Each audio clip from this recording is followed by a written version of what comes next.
Sure, you can get started. Good night.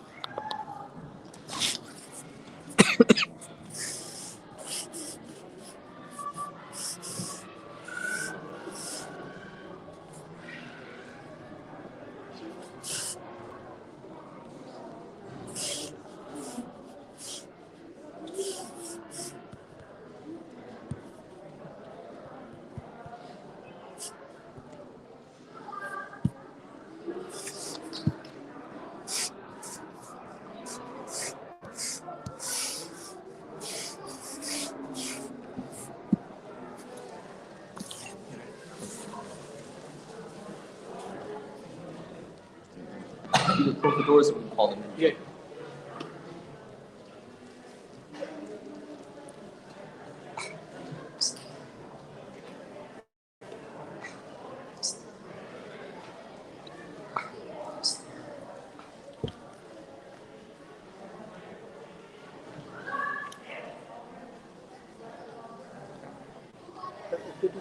Yes, ma'am.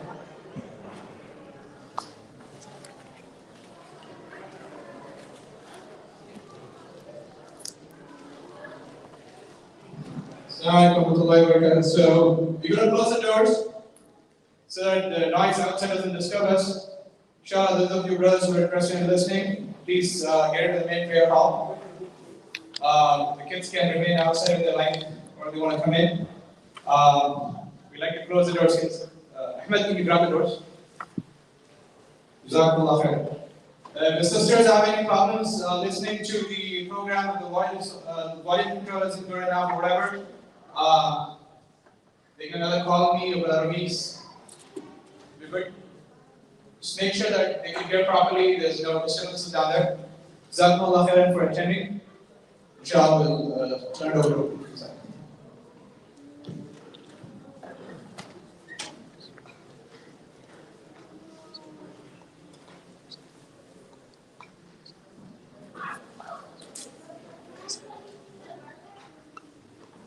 Someone check the YouTube link to see what we find. Bismillah ar-Rahman ar-Rahim. Alhamdulillah bil alameen. Wassalatu wassalamu ala Muhammadin bil kareem wa ala alihi wa sahbihi ajma'in. Wa ba'd. First of all, I'd like to welcome all of our listeners and all of our attendees and our elders, our youngsters, our men and women.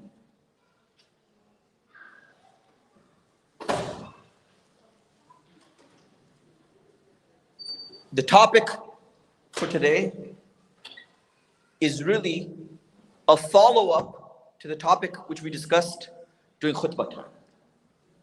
But since there's no time, we have a longer period of time, inshallah, we will go in more detail. Sometimes you can take one package and wrap it in many different ways.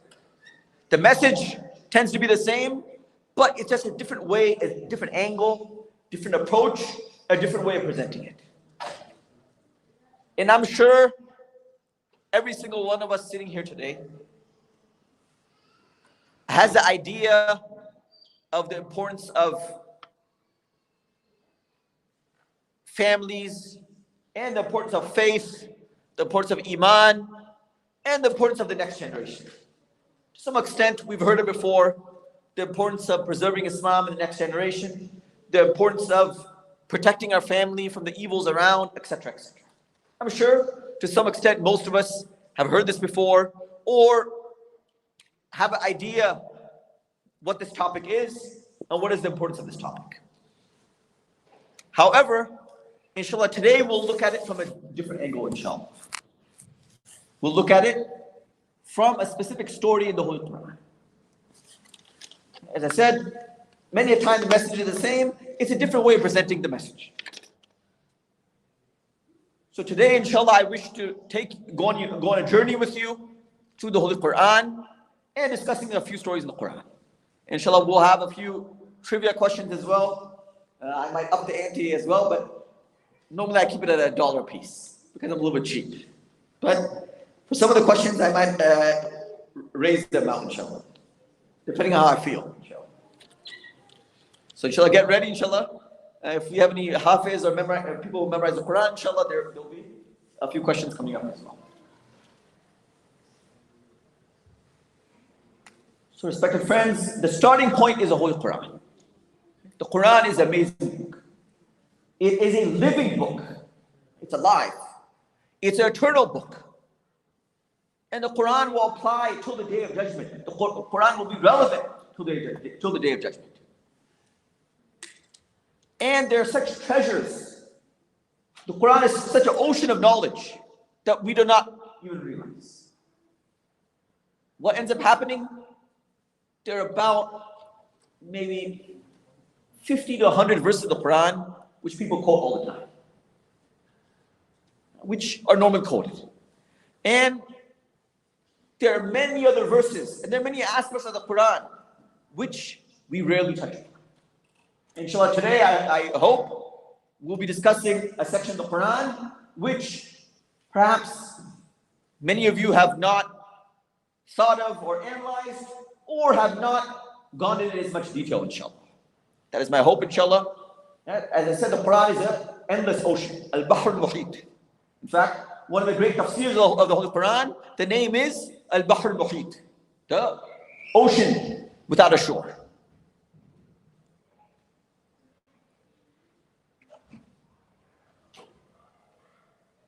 So although our topic has to do with Muslim families and protecting our faith, a secondary goal is for us to appreciate the Holy Quran, to appreciate this beautiful book, and to appreciate the lessons and the guidance contained in it. Hudan lin-nas. The Quran is guidance for all of mankind. I will also say this as a side point as well. Please, every single one of you, make the intention to learn the Arabic language. Make the intention to read the entire tafsir of the Quran from beginning to end. Alhamdulillah, by the grace of Allah subhanahu wa ta'ala, part of our studies in becoming a sheikh or becoming a scholar, we do the entire meaning of the Quran twice from beginning to end. Twice from beginning to end. And alhamdulillah, I've had the good fortune of teaching the meaning of the Quran as well here in the United States of America, from beginning to end. In fact, also worth noting, in the Bay Area, we have a well-known alim, Mufti Damat Barakatuhum. He completed the entire tafsir of the Holy Quran over 10 years, 10 to 12 years. Once a week on Sundays. He had his group, he had his solid, reliable group. They would be there once a week. And after a long period of time, with consistency, with punctuality, he was able to finish the entire tafsir of the Holy Quran. Right? So this is just an open call and motivation for us. When the Quran hits you in the original language, it's completely different from the translation.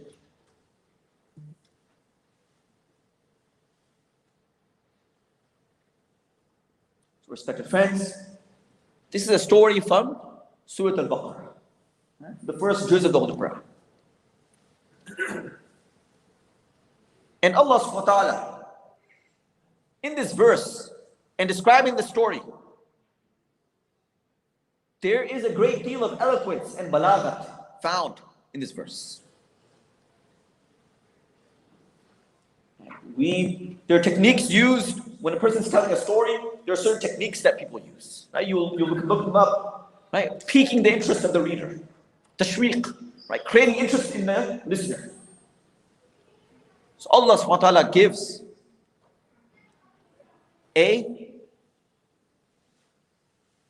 or paints a picture for all of us. Allah subhanahu wa ta'ala is painting a picture. Am kuntum shuhada'a. Am kuntum shuhada'a. Yani, hal kuntum shahidun. Or hal kuntum shahidin. Shuhada yani hadirin. Allah subhanahu wa ta'ala says, were you not there witnessing this event unfolding in front of your eyes? Picture yourselves You are there as this event is taking place. Imagine that you were in the gathering. Imagine this is happening in front of you. Picture it with your own eyes and imagine it with your own eyes. A very important story is about to be told. A very important discussion is about to take place. Am kuntum shuhada'a. Picture yourselves as if you were there. What is happening is hadara Yaqub al-Mawt.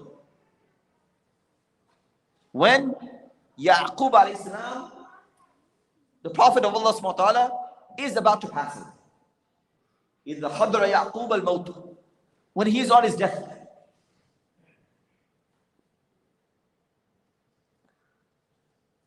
So respected friends,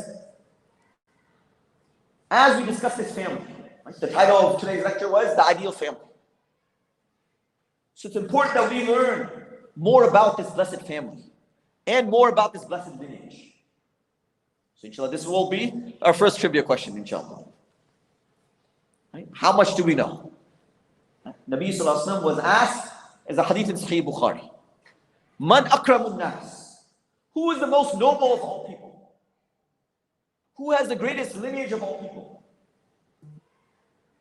So Nabi Sallallahu Alaihi Wasallam answered in this hadith in Bukhari, he answered by naming the lineage, the nasab of Yusuf alayhi salam, the Prophet of Allah subhanahu wa ta'ala.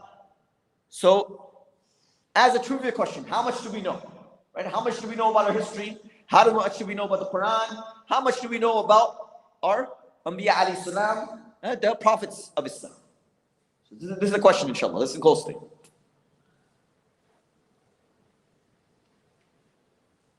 Right? In the Arabic language, we use this term. For example, Abdullah ibn Ibrahim. Right? We use this term, Abdullah, the son of Ibrahim, who's the son of so-and-so, who's the son of so-and-so. Right? That's how we determine the lineage. That's how we track a person's nasab and how we track their lineage. So inshallah, who can, for a dollar prize here, inshallah, the $5 one, I'll wait, inshallah. But for the dollar prize, who can name the 4 generations starting from Yusuf alayhi salam, inshallah? Who's ready, inshallah? So we have some takers. And any of the youth, inshallah. Any of the youth, inshallah. So Yusuf ibn Fulan, ibn Fulan, ibn Fulan. Right? We want 3 generations up. Yusuf, I gave you 1. Who's the father of Yusuf alayhi salam? Who's the father of his father? Who's the father of his father, inshallah? And youngsters, inshallah. For the youngsters, I'll make it 5. For the older people, I'll make it 1. Any youngsters, inshallah? Right? In fact, this is a hadith of Sahih Bukhari. Is this? Actually, okay, inshallah.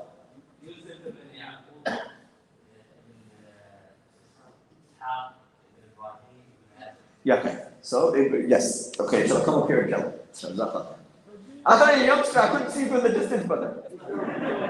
I'm bald. MashaAllah, you are a youngster. Okay. I thought you looked younger a little bit, but MashaAllah, you are. I was looking for the youngsters to give the answer, inshallah. The youngsters, I would make it 5. Inshallah, don't worry, inshallah. There's an ayat of the Quran also coming out. So as the brother pointed out, friends, one of the most noble and honorable lineages the world has ever known. Lineage here we refer to the family dynasty or the family tree, or what we refer to in Arabic as nasab. So ponder and reflect over this. 4 generations of prophets. 4 generations of prophets. Think about this. 4 generations of. According to some reports, Binyamin is also a prophet as well. If you look at the books of Tafsir. Benjamin was the brother of Yusuf alayhi salam. Now, Yusuf alayhi salam, we know he was a prophet. According to some reports, his brother was also a prophet as well. His father, Yaqub alayhi salam, whose story we're discussing in the Quran, was also a prophet. His father, Ishaq alayhi salam, was also a prophet. His uncle, Ismail alayhi salam, was also a prophet. And their father, Ibrahim alayhi salam, was also a prophet. So it's worth studying this family. Right? It's worth studying this family and observing them. And as I said, the model Islamic family. Now I want us to ponder and reflect over something else as well. And this is food for thought. I haven't seen this written anywhere in the books, The only person who mentions this is Sheikh Tariq Suwaidan in his series on the Quran itself. This is the only place I've seen this mentioned. But this is food for thought. It's something not many people will mention. It's not really mentioned in any books as well.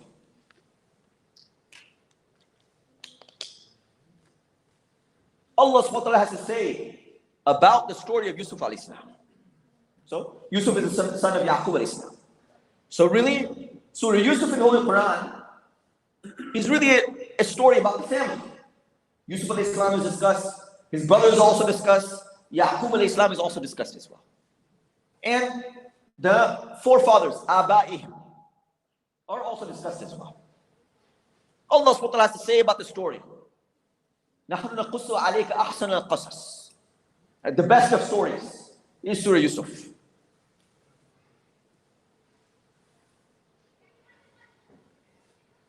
So this is a unique point which is related to today's discussion.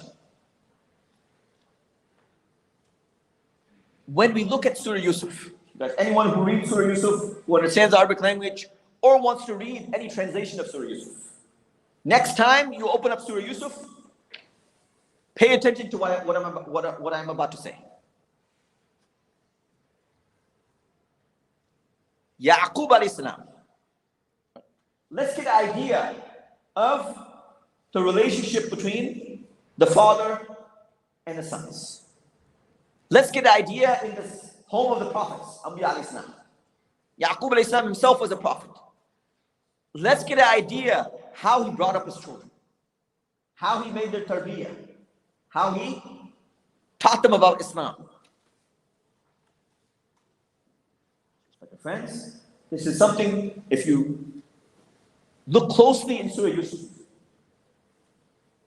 in every single sentence, we have conversations going back and forth between Yaqub alayhi salam and his children. Multiple conversations. And we have multiple sentences.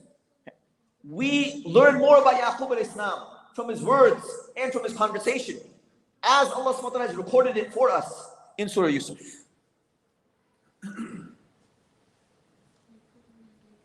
In every single sentence of Yaqub alayhi salam, in every single conversation,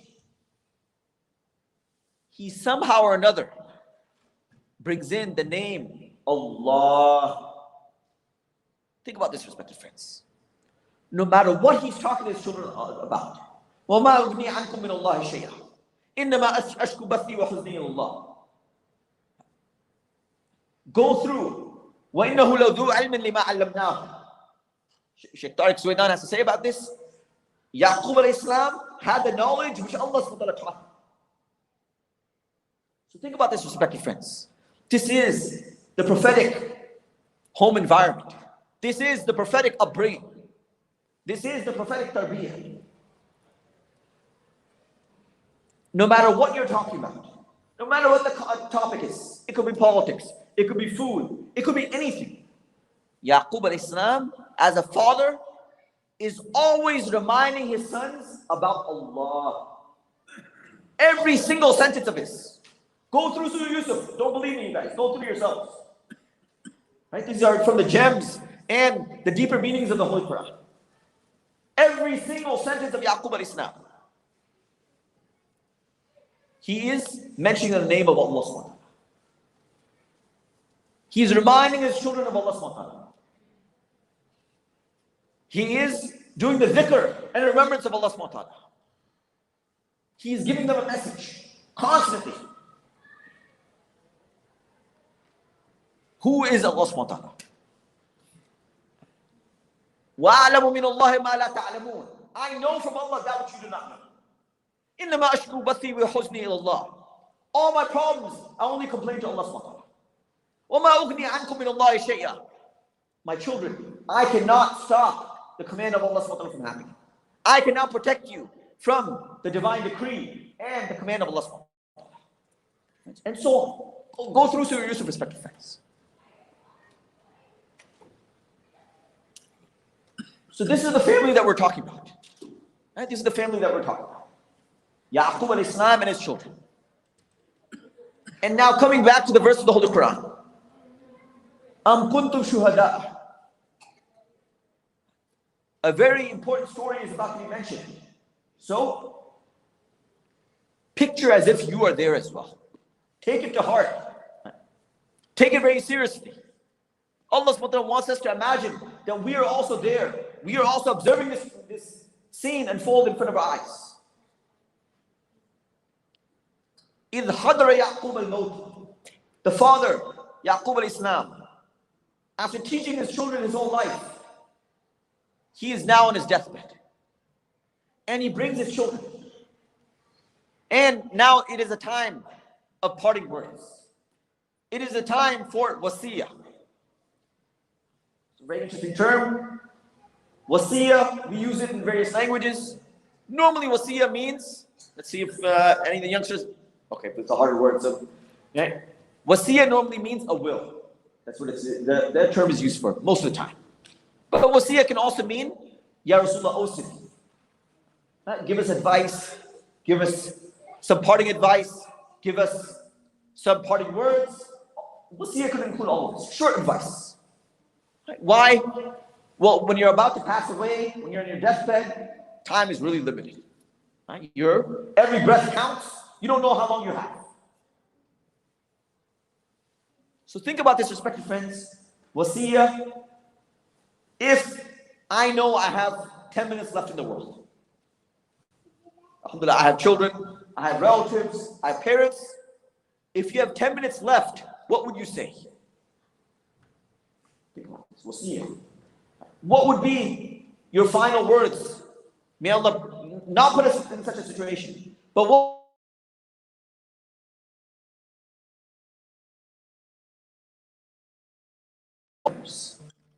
right? This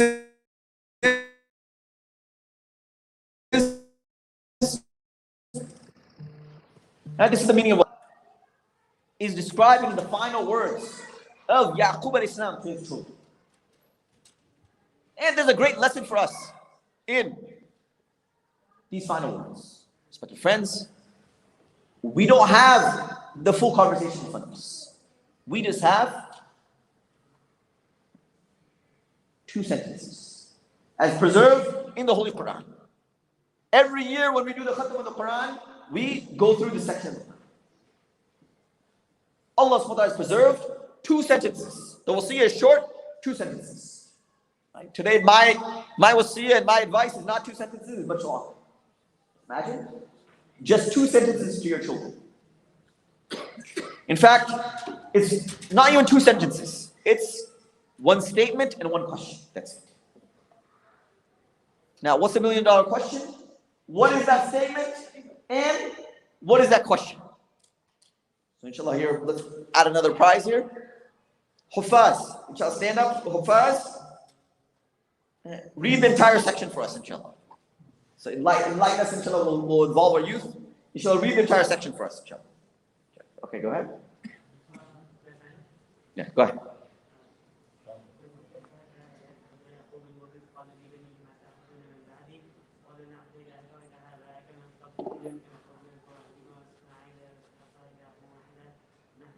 Good, okay, come up here. Okay. Yes. Okay.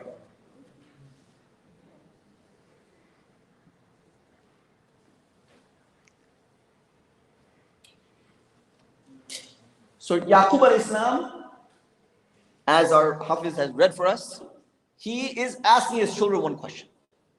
But in this 1 question, really, is volumes of information. And there's a great lesson here. Ma ta'abuduna min ba'di.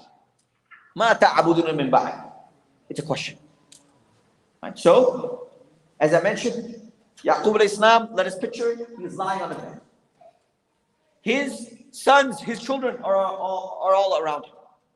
Right? My grandfather passed away, rahimahullah, he just passed away about a year and a half ago, at the age of 90.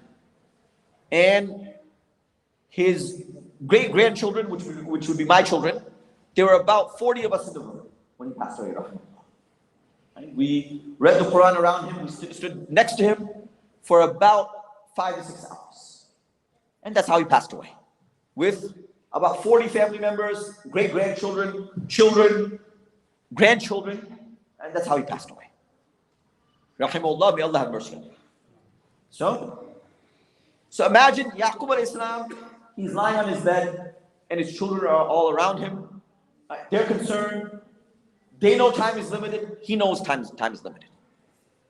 So he did two things, as I mentioned. He asked a question, and there's also the section before that as well. وَوَصَّى بِهَا إِبْرَاهِيمُ بَنِيهِ وَيَعْقُوبُ يَا بَنِيَّ إِنَّ اللَّهَ اصْطَفَى لَكُمُ الدِّينَ فَلَا تَمُوتُنَّ إِلَّا وَأَنْتُمْ مُسْلِمُونَ. So this is the entire wasiyah of Yaqub alayhi salam.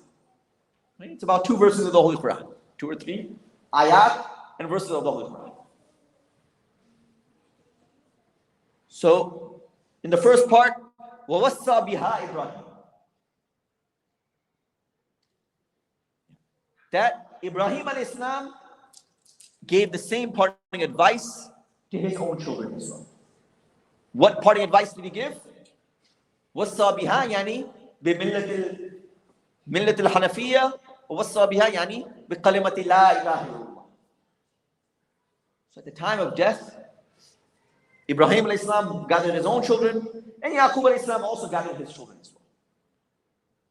And he said, my children, hold fast to Islam. My children, hold fast to the kalima la ilaha illallah. Inna Allah istafa lakum ad-din. Allah subhanahu wa ta'ala has hand selected the religion of Islam for you. Allah subhanahu wa ta'ala has chosen the religion of Islam for you. So therefore, لا تموتن إلا وأنتم مسلمون. Friends, Arabic is a very vast language. And the challenge really comes in translating it accurately to English. It's very difficult to do justice to the Quran in an English translation. Those who are familiar with the Arabic language will tell you, لا تموتن has such a level of emphasis, which it's very difficult to convey. I would use some slang right now, and I would use certain words right now, but they would not do justice. At all costs, no matter what happens, make sure you die only as Muslims. For sure, no matter what happens, make sure you die in Islam. Make sure you live as Muslims and you die as Muslims. Do not die in any religion besides Islam. At all costs, no matter what you have to sacrifice, no matter what comes up, no matter what you have to give up in life, make sure you die as Muslims. This was their advice. So, very short wasiyah, very short parting advices that Yaqub alayhi salam gave. Now there's one question left. Right? That's the question Yaqub alayhi salam asked. And this is a question he asked his own children. So now you have an idea what you've learned a little bit today about this family. We've discussed the upbringing, the household, the tarbiyah of this family, and how the parents brought up their children. Now at the time of death, Yaqub alayhi salam is asking his children one question. Just one question. 3 sentences and one question. مَا تَعْبُدُونَ مِن بَعْدِ. He asked his children and his sons, oh my sons, when I leave this world, when I'm not around, who will you worship when I'm gone? There might be an anticlimax. You guys might be wondering, is that it? Is that it? Is that the only question he asked? Right? Why doesn't he ask something else? He's already worked on it his whole life. He's already taught his children his whole life. Why didn't he talk about some financial issues? Why did he not talk about some other issues? Respected friends, sometimes we say it's a thought that counts. It's a thought that counts. And in this case, what is in the heart of Yaqub alayhi salam, his burning concern, his overarching mission of his life is coming out to the front. Breaths are limited. He's about to leave this world. he wants to be sure of something. And he asks his sons, and he asks his children, who will you worship when I'm gone? Are you doing it only because of me? Are you coming to the masjid only because I brought you to the masjid? Are you wearing your topis because I made you wear the topis? Are you saying that you're a Muslim only because I'm here? When I'm not around, when my influence is not there, will you still remain Muslims? Will you still worship Allah subhanahu wa ta'ala? This was his dying wish. Literally, this was his dying wish.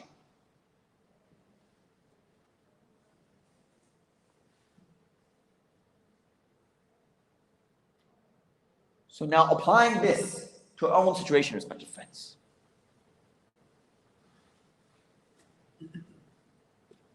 An imam recently on social media shared some really eye-opening incidents and some eye-opening statistics as well. And this is my message for today.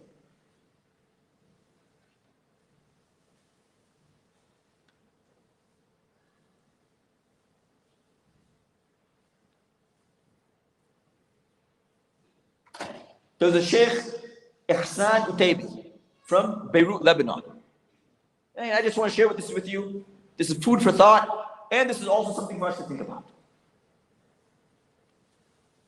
So keep in mind, today's conversation, even though it's advertised as such, it's not about our youth. It's not about our children. It's about our children's children. It's about our great-grandchildren. It's about our future progeny all the way down. We need to think far down the line. We need to think in the long term. We need to think about our future, and not only about the next 20 years. We need to think about the next 500 years. Very interesting. Okay, where are Hufaz? Okay, so we'll ask one more question. He's already gotten a prize. We'll ask someone else, inshallah. أعوذ بالله من الشيطان الرجيم بسم الله الرحمن الرحيم وأما الجدار فكان. Okay, come up, inshallah. Okay, so one of you guys pick, inshallah. There's two of you, inshallah.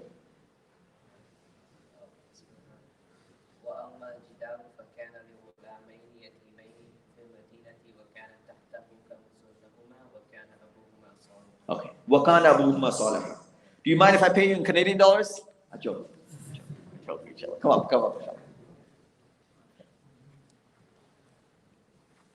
You guys, very interesting. Look up Tafsir ibn Kathir and look up the meaning of this verse. كَانَ أَبُوهُمَا صَالِحًا means Allah subhanahu wa ta'ala made special arrangements for these two orphan boys. Man, you can read the whole story of Khidr alayhi salam, what he did for them. Allah subhanahu wa ta'ala made special arrangements for these two orphan boys. But there's a reason for it. وَكَانَ أَبُوهُمَا صَالِحًا. Their father was pious. That's what I'm saying. We need to think way past my own children. We need to think 2 generations down, 3 generations down, 4 generations down. Ibn Kathir writes, in this verse of the Holy Quran, this wasn't the immediate father of these two orphan boys. That is not who's being referred to. But this was the great-great-great-great-great-great-grandfather. 7 generations up. We sometimes hear this. Piety is passed down 7 generations. We hear this. Go look at Tafsir ibn Kathir and you'll see what I'm referring to. So this was a study done about a family from Beirut, from Lebanon, by the name of the Ramadan family. He said, I studied the family history of this family. And I looked at the family tree and I found 5,000 family members that came from this one tree, one family in Beirut. And as we know, Beirut has had its own instability. Many people from Beirut migrated to the United States. migrated to South America, migrated to various places in the world.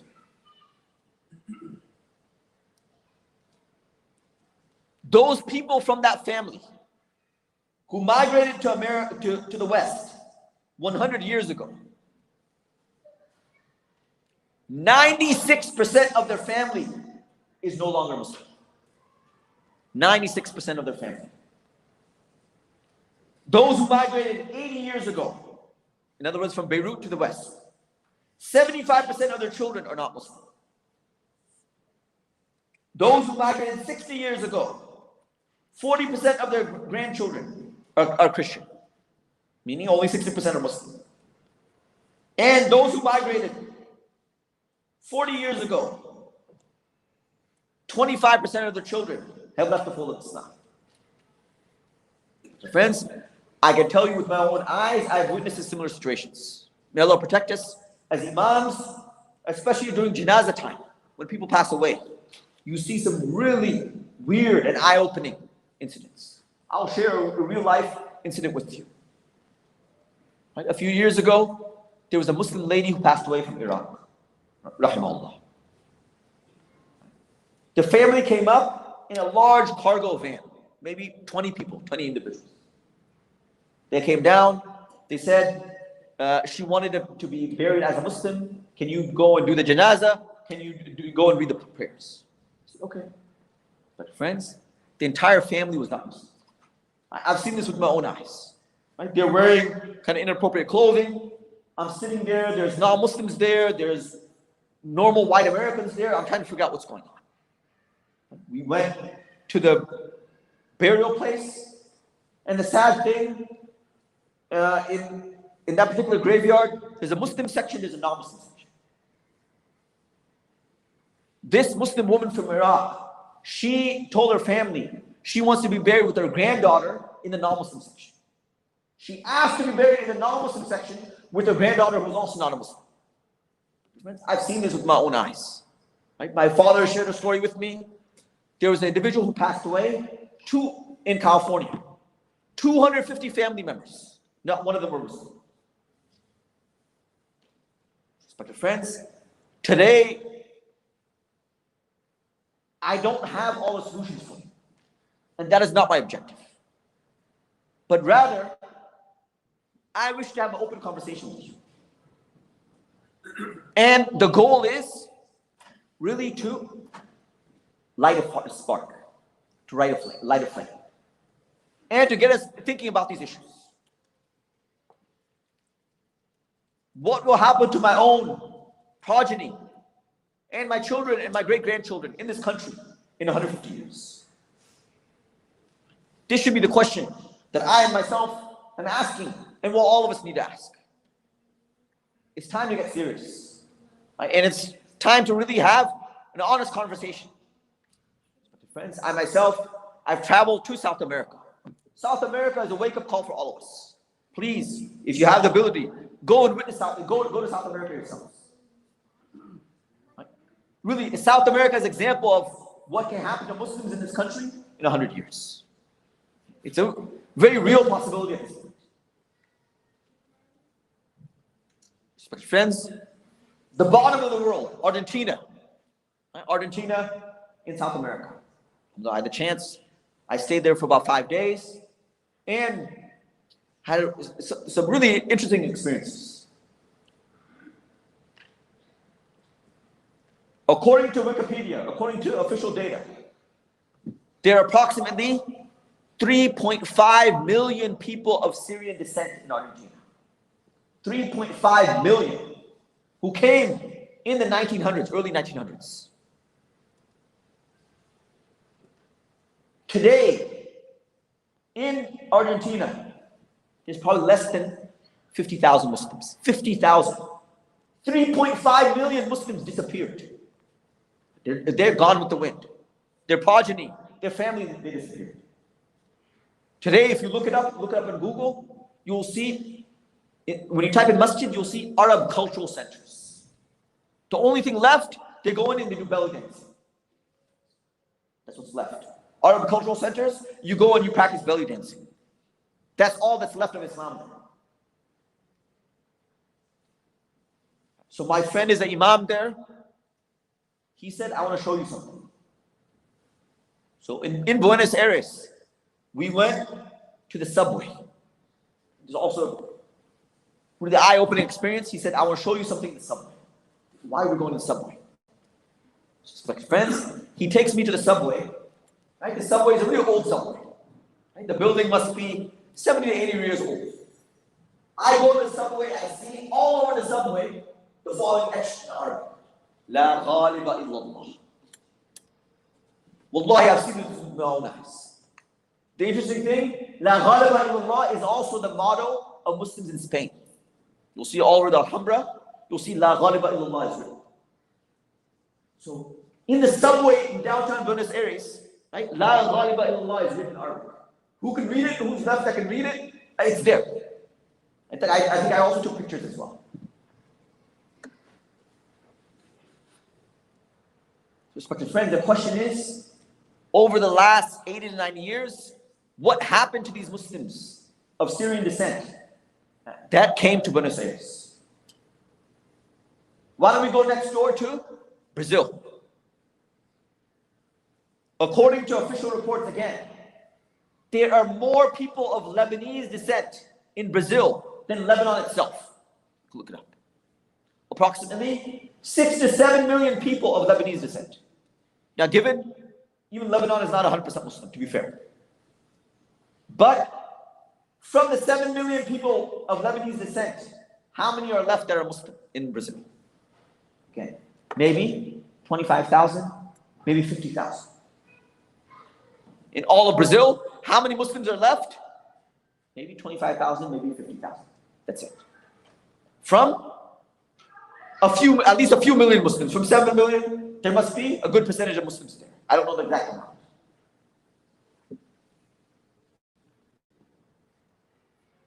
So, respected friends, there's two steps. One is a detailed game plan. What to do for the next generation, what to do for our current youth, what to do for the future generations. One is we can sit down, we can brainstorm, we can come up with solutions. But today, that's not my objective. Today, the objective is to create that level of concern, to light that spark, to get us thinking, and maybe to make us a little bit more serious about what's going on. Why? The decisions we make today, in the year 2021, to what extent we practice our own Islam, to what extent we pass the baton on to our children, that will determine the level of Islam in this community, and in this country, and in this city in 100 years. Our actions leave a long-lasting impact. 7 generations down, our actions have an impact. Also, interesting story. A few years ago, I visited my hometown in India. And there was a very pious scholar. His name is Shabbir Saeed. A very senior scholar. In fact, Sheikh Fazl would probably know him as well. It's the same school.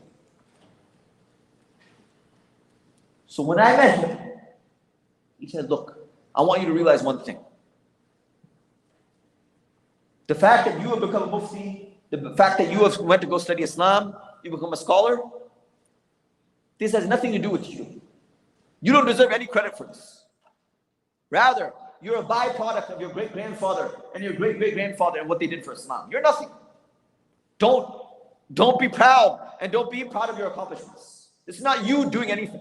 It's the contributions and the sacrifices of your great-grandparents and what they did for Islam. So this is to get us to think, respected friends. And keep in mind, respected friends, it's a baton. Famous statement in the Arabic language. It's not only about protecting the next generation. It's not only about making sure that the next generation dies on Islam. That's only one part of it. But our own children have to be able to teach their own children. It's not enough for them just to practice on Islam, but they have to be strong enough. They have to have enough concern. They have to have enough tarbiyah and spirituality to teach their own children. We have to think hundreds of years down the line, especially. And unfortunately, that example I gave of South America, that's one example. There are other examples that are not too far away from home. Right here in the West Coast, right here in America.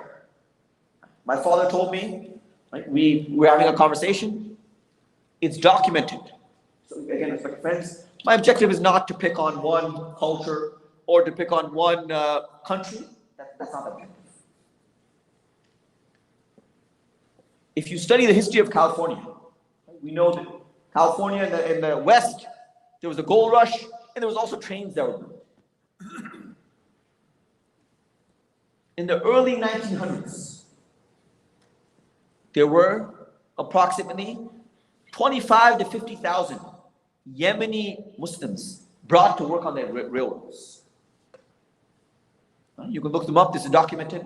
They were brought over as immigrants, perhaps some of the earliest immigrants or Muslim immigrants to the West Coast. Right? And we're talking about the 1920s. You guys, where could you find halal meat in 1925? Trick question, there was no halal meat. You have to go and slaughter yourself. You guys, where was the halal restaurant with really good halal burgers in 1925? Not there. Where was the masjids in 1925 in the West Coast? What's the earliest masjid built in Seattle? Does anyone know? Probably 70s. So today I've seen with my own eyes, today that group of Yemeni Muslims, they completely disappeared. Right? In California, I interact with people, and I go into my dentist, Wakili. Other than that, there's no sign of Islam. The name is there, Wakili. I get in an accident, and I'm talking to the person, and petty ghalib, and so on. You can go to the phone books and so on. You'll see people with various names. They're Muslim names, but you look at them, there's no trace, there's no sign of Islam.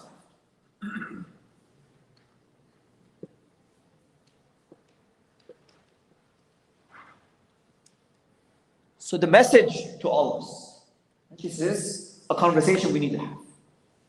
And as I said, it becomes even more serious, it becomes even more critical when we realize we have to worry about our grandchildren.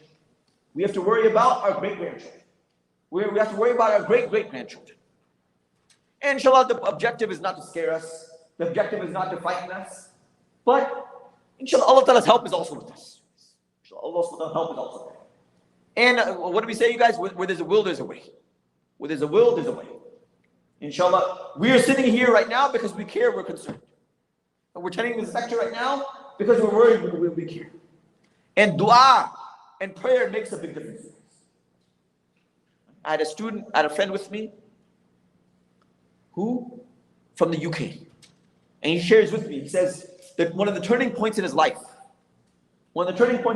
he said, I was a young 11-year-old kid, mischievous, messing around, getting in trouble. He said, I would wake up in the middle of the night, and sometimes I would see my father crying, making dua for me. He said, I remember this. In the middle of the night, my father would get up, and he'd be crying, making dua for me. Guys, a dua, silahul mu'min. Dua is the great weapon of the believers. Yes, there is hope. Yes, inshallah, we are seeing masjids here in the West Coast today. We are seeing the Muslim community growing. We are seeing new masjids opening up. We are seeing children memorizing the entire Quran, mashallah. We've seen this today in front of our own eyes. So always, there should be a balance. Between al-iman bain al-khawf wa al-raja, there has to be some balance. Between hope and fear. So yes, I've scared you a little bit, but there's also hope as well. And inshallah, there's a good deal of hope as well. So friends, 20 years ago, 25 years ago, there was no imams or ulama around. Think about this as well. There were no imams or ulama around. Or there were no imams or ulama around who spoke English. So we are seeing progress, alhamdulillah. We are seeing, inshallah, positive gains. Inshallah, we are seeing hope as well. But the main topic that we come back to is that concern. That same concern of Yaqub alayhi salam. That same concern of Ibrahim alayhi salam. That same concern of the Prophet Muhammad sallallahu alaihi wasallam. It's a matter of the concern. If the concern is there within us, then automatically everything else will fall into place. It's lighting that spark. There's a ember there, right? There's a coal there, and it's lighting that coal. It's keeping that fire going. It's keeping that concern going. And mashallah, the youngsters sitting here, it's about them, inshallah, passing the baton to them, inshallah. Sometimes I have conversations. For the record, I have 4 teenagers. I don't think anyone else sitting here. Does anyone else have 4 teenagers? I have 4 teenagers. 4 teenagers as well, mashallah. Okay. Anyone else with 4 teenagers? Inshallah, 4 teenagers, you have your hands full. Anyone with 4 teenagers, you have your hands full. I have 4 teenagers, alhamdulillah. So these are conversations I sometimes have with my own children. I tell them, what are you going to do with your own kids? Are you going to discipline your own kids? Are you going to take them for activities? What are you going to do with your own kids? Just to test them, I ask them these questions.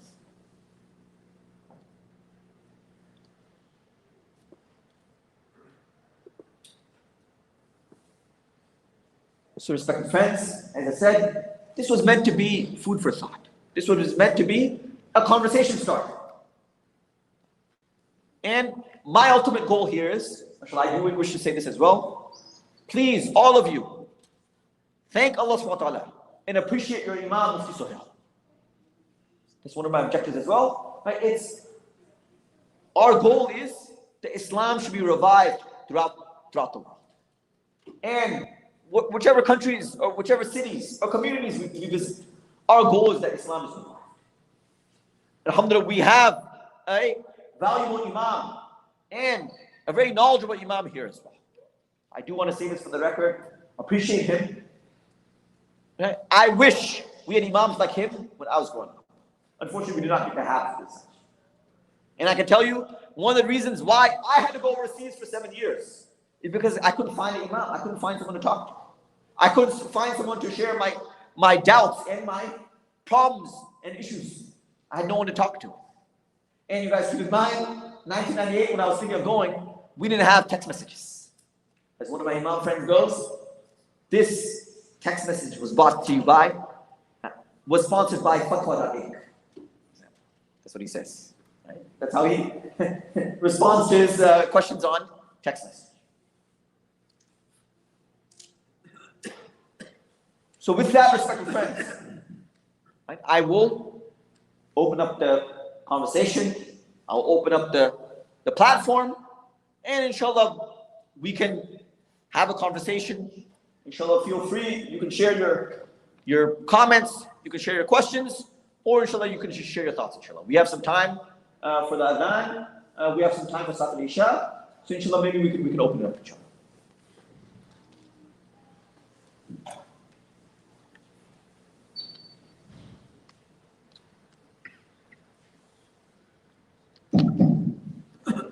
If you want to share, please come out. Mic is here. So Open mic, inshallah. Open mic.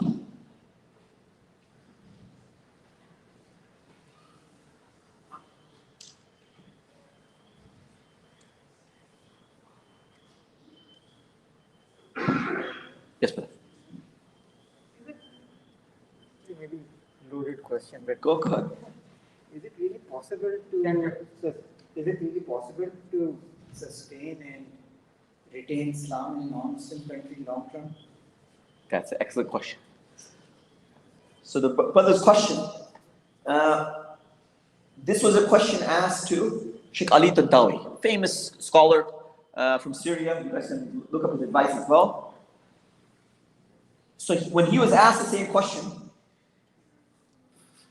he told all the people around him, do not migrate to the West. This was his advice. He said, do not go at all costs. And pretty much he had predicted, if you go, this is what's going to happen. You're going to lose your progeny, you're going to lose your grandchildren. Now in our situation, for many of us, it's too late. I'm born in this country, I'm raised here. For many of us, we're already here. So it's more, at this point, it's more damage control. Right? Doing what we can. And look at this way. So there are some positives. MashaAllah, I met one of the brothers here. To be fair, his family also came from Lebanon as well. Some of you guys know him. His family also came from Lebanon. And Islam is alive in his younger generation, in the progeny. And mashallah, one of them became a sheikh, Sheikh Qasim Hatim, as you know. Right? His family, Sheikh Qasim Hatim's family, is one of the earliest families that came to America in the 1900s. Cedar Falls, Iowa. So there are some success stories as well, respected friends. It doesn't mean, right, every single person that comes to America, that's it, game over, write them off. There is some.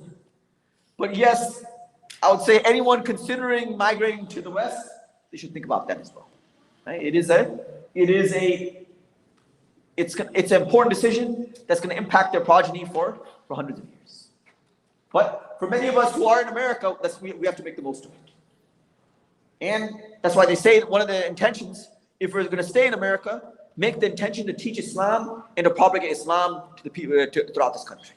That should be the only reason why we're staying here. If we came here for any other objective, if we came here only to make money, we shouldn't be here.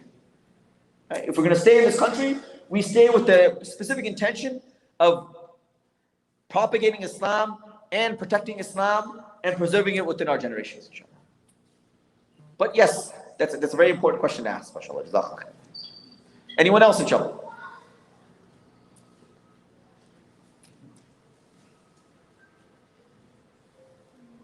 Don't feel shy, inshallah, you guys. Go ahead, inshallah.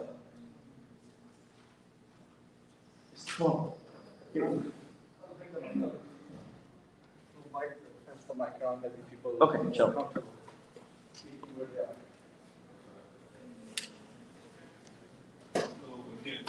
What's the difference between the Muslims who went to like Indonesia and India and or other parts of the non-Muslim world and they changed the whole, the country of Indonesia is like all Muslims. So what's the difference between those Muslims and they were possible back then? Yeah. How come it's not possible now? It's hard, difficult. Yeah, so but the part of it is also just the visa situations, also refugees and so on. And unfortunately the status is always changing. Right? But as a whole, we can say this much. It's a lot easier to practice Islam and to preserve your Islam in at least countries where there are Muslims. Right? Where the masjids are there, adhan is given on a loudspeaker, and so on. So, as a whole, Muslims in those countries have it much easier to practice Islam, and it's less likely that they're going to leave the fold of Islam. They have. Yes. The question I have, when they went to those countries, Muslims, Yes. they were non-Muslim countries. Oh, originally, okay, I apologize. Yes. Okay, now I understand your question. So, yeah, how come now they become the whole nation? So the goal, the million-dollar question, brother, is if at one point Malaysia was a predominantly non-Muslim country, 100% non-Muslim, Indonesia was 100% non-Muslims, and we know pious Muslims went there, predominantly from Yemen. They went there as traders, and they taught the local people. India was also a predominantly non-Muslim country as well. Sheikh Mu'in Chisti went there and so on. So there are examples. Right, one person with the true faith can go and change the entire country. Inshallah, the goal is, inshallah, in this country as well, the people are thirsty for Islam. So inshallah, that can also happen. But inshallah, we have to be part of that, inshallah. So that is also, inshallah, something we should work towards and make dua for it, that Allah subhanahu guides the people of America. Allah subhanahu brings them closer to Islam. And inshallah, that Allah subhanahu revives Islam in this country. I do have a question. One of the challenges that I face as a parent, we try to keep our kids away from, a lot of things, most of the things that we see outside for entertainment and stuff. They're not good environment. What are type of entertainment that you suggest that we expose our kids to while they're being homeschooled or while they're being hifad or something like this, whatever they're doing, right? But they, the kids do need some entertainment, right? So what type of entertainment that you suggest that are available, or some of the sources might be available, that we can expose our kid to and still feel safe that, you know, and their appetite of entertainment is also fulfilled? Yes. So that's an excellent question, inshallah. It's such a question we can spend a whole other lecture on. So very interesting. I've tracked my son's friends and his activities from the age of, he's now 19, for the last 19 years. And it just so happens that when him and his friends want to go somewhere for a trip, want to do something, they need an adult care. And I happen to be the chaperone for their trips. I happen to be the chaperone for the trips. So sometimes they go to Lake Tahoe, you guys have heard of Lake Tahoe, they'll do activities there. Him and his friends will want to go laser tag, paintballing, sports. We've done ATVs, deep sea fishing, and so on. The sky's the limit. It's a matter of brainstorming and activities. In the Bay Area, we do a yearly Muslim fishing trip with like 30 people. Right? And we go together. So there's plenty of ideas and activities for girls as well. There's plenty of ideas and activities. I think the main thing is providing them with halal options and appropriate activities and entertainment which falls under the Islamic guidelines. And activities, if it means sightseeing, if it means visiting unique places, and doing activities. Right? Like one person said, in order to be in your children's memories tomorrow, you have to be in their memories today. And you have to participate in activities with them today. And yes, if we expect our children are going to stay home 24/7, do nothing, just sit in the home and just read Islamic books or read the Quran all day, that's not very sustainable. Right? We have to look for certain options for our children as well, and some good activities for them to do. So alhamdulillah, with my own daughters, I've cooked with them. Not very good, but yes, I've done cooking projects with them. I've done a number of activities with them as well. We have a trampoline in our home, for example, with the Papa Hijab. We have our own trampoline in our home. My daughters all know how to swim. Many of them know how to boogie board. I've taken them fishing before as well. So even with daughters, right, there's a number of activities. My daughter just did bungee jumping with me as well. So that's another long story. But my daughters have also done cliff jumping with me as well. Right, so there's many activities, but I think part of the challenge is that balance within our children. Right, that balance. What did you say after cliff jumping? Cliff jumping. Lake Bear, yes. About 15 feet, 20 feet or so.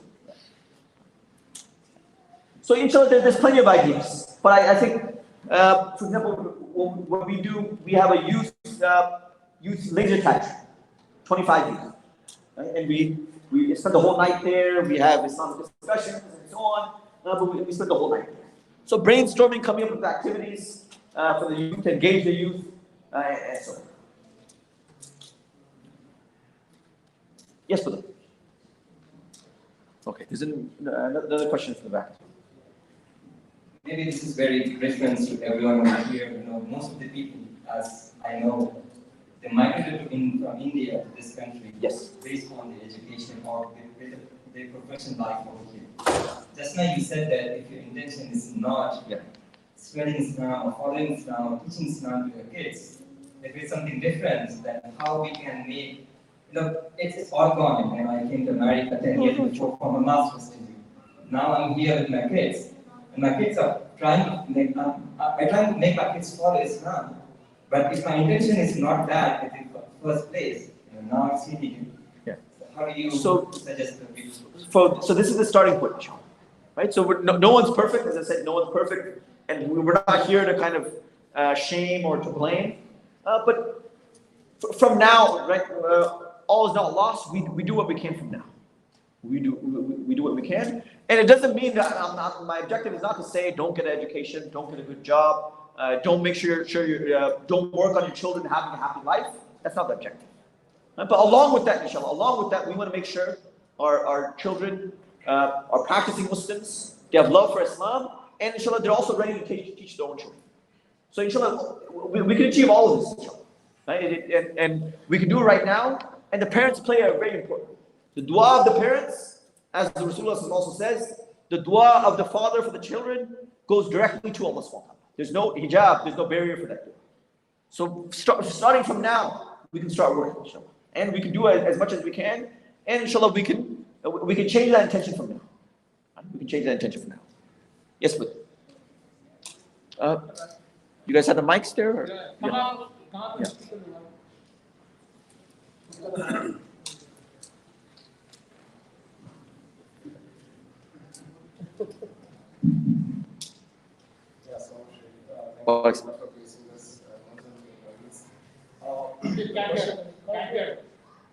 Sorry, the masks that are getting involved.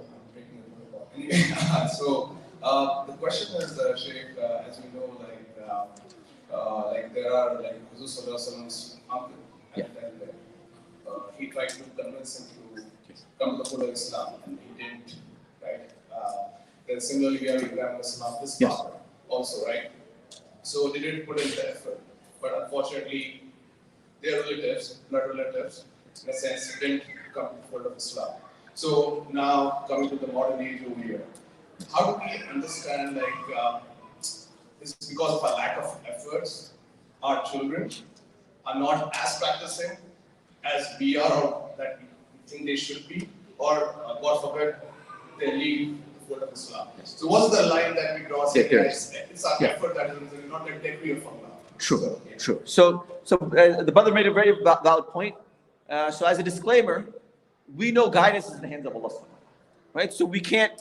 So the objective here is not to blame or to shame those certain families that were mentioned in the article, or any certain communities or any certain countries as well. That was not the objective. The reason for sharing that was more of a wake-up call. So what is in our control, we have to do. And what is our control is absolutely making the best effort that we can and putting in as much time and energy as we can in teaching our children. That's in our control. Now, can it happen with the best tarbiyah and the best Islamic education and the parents working hard and putting in 110%? Can it happen that the children still go astray? It's still possible. So that's not in our control. The results are not in our control. My point is, we have to work on the 110%. And we have to do the absolute best job that we can. That's my point. That's my point today. So, question. What? We'll derive some action items out of this. So we have success stories also. If you go back in history to the immigrants in South Africa, immigrants in UK. Yes. So what do you think the families or parents of the people there had done back like 50 years or 60 years ago, where you see some positive results and some ulama and institutes being established and becoming a source of guidance for many people around. MashaAllah. So maybe we could learn something from those families and True. in our lives. True. Anything that you would have said? So, brother, that's a topic for another lecture as well. Keep in mind, I lived in South Africa for 7 years. And even in South America, so for example, in South America, there are darulooms where people are studying as well. Right? So it's not fair to generalize. In Panama, there are girls' darulooms and boys' darulooms. Girls are studying Sahih Bukhari and becoming alimas in Panama. There are also darulooms in Venezuela as well. So even in South America, even in Canada, even in South Africa, even in England, and various parts of the world. So brother, there are many lessons. I would say, if you were to summarize it in one word, I would say maktab. What we talked about in Jummah earlier, maktab, that basic education for our children, for our boys and girls, the basic Quranic education and the basic Islamic education. And of course, there's other factors as well, brother. I'll just give you a list because we don't have time. Maktab, the basic education for the children, the effort of da'wah and tabligh, Islamic spirituality, visiting scholars from different parts of the world, visiting there, making dua and so on. So these are a few factors.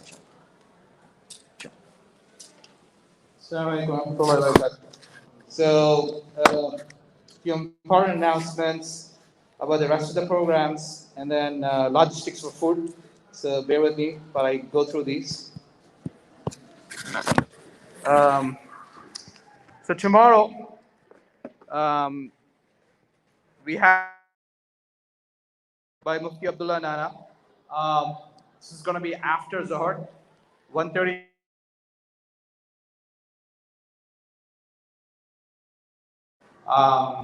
Especially for the youths, and we also have food for them after the program. So that's the next program on the agenda. Then he has another family halaqah tomorrow night after Maghrib, and the topic is contemporary marriage challenges and issues and the need for an Islamic environment that practices Islam 100%. Continuation of the topic from today. The third important announcement is that, as Mufti Suhail mentioned and I did at the Jummah Khutbah, Mufti Abdullah Nan along with Maulana Hamza Chaudhry started HAFSA, which is Halal Food Advocates of America. It's a certification organization that certifies grocery stores, halal restaurants, and other things. It's been in existence for about 11 years, roughly about. So we want to, inshallah, establish a local Seattle chapter. Now, most of us have benefited from, when we go to like Chicago or Bay Area, there's hundreds of restaurants that they're certified. It's very easy for us to find those restaurants on the website, go eat at them with peace of mind. We want to do the same thing here in the Seattle area. So those of you who are interested in helping establish this local chapter, we have a meeting of the volunteers tomorrow from 11 a.m. to 1 p.m. right here in the masjid. So, and if you're interested, I'll send out messages. I've already done that. I'll send it out again. Join the WhatsApp group, show up for the meeting, 11 a.m. to 1 p.m. tomorrow. So those are the things. Food logistics after Isha. When you go out, to my right is going to be the adult food counter for men. To my left is the child food counter. We have women in the MPR room. Inshallah, we have volunteers who will be handing out boxes. So, inshallah, grab a box. We'll make arrangements for those of you who are interested in sitting here and eating out here in the lobby. Or if you want to check a box, then you're welcome to do so as well. Inshallah, one box per person. Then, just continuing with, as I announced at Jummah today, we do have maktab classes that run here in the masjid, Monday to Thursday, 5:30 p.m. to 7:30 p.m. The classes started this Monday, September 13th. Registrations are still open. Welcome to bring your children, register them, inshallah. Sunday school also happens, 10:30 a.m. to 1:30 p.m. We have regular youth halaqas. Saturday at 11 is for girls, and Sunday after Zohar is for boys. All of these programs, again, as we've been stressing for the last several months, our focus is on the children and the youths. So please come and benefit from them. Nujum Islam, the full-time Islamic school, runs preschool to 7th grade. And that's the full-time Islamic school out here. Jazakumullah khair. And we'll be all ready for it. No, the parents are not allowed for the youth program. We want to make it specifically for the youths. So yes, it's only for the youth 14 and up, no parents allowed. Jazakumullah khair.